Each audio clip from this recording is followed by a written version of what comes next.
Hi, my name is Caroline. I am going to be a junior this year.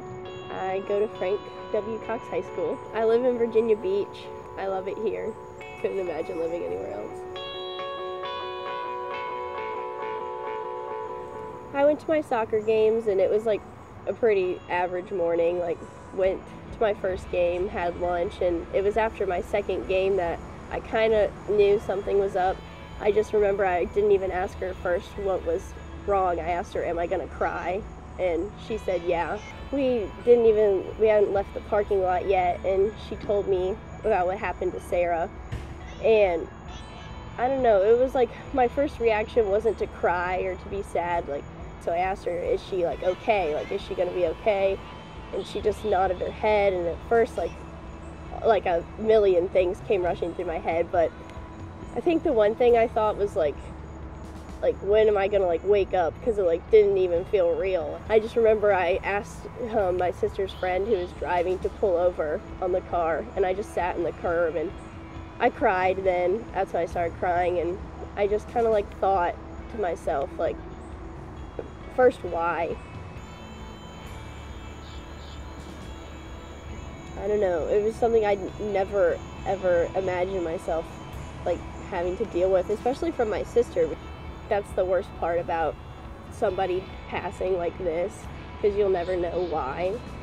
But like through like the whole situation, after like now where I am now, like close to 6 months later, I don't even care about why.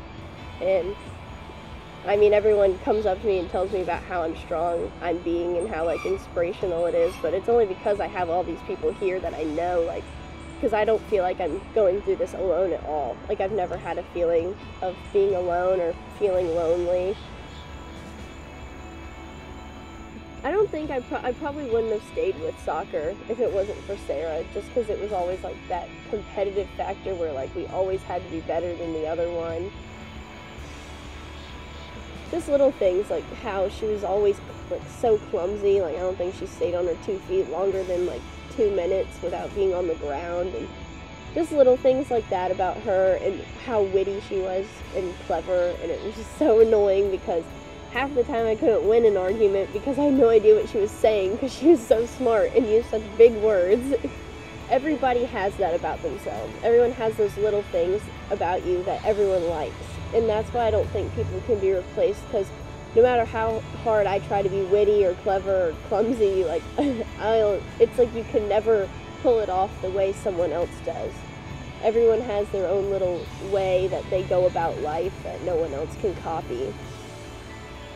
I don't know, even I feel it sometimes, like there's always that one person that you wish you could be like, or like look like, or, you know, be as smart as, and I feel like if you're not living up to that standard that everyone else like has, then you're doing it wrong.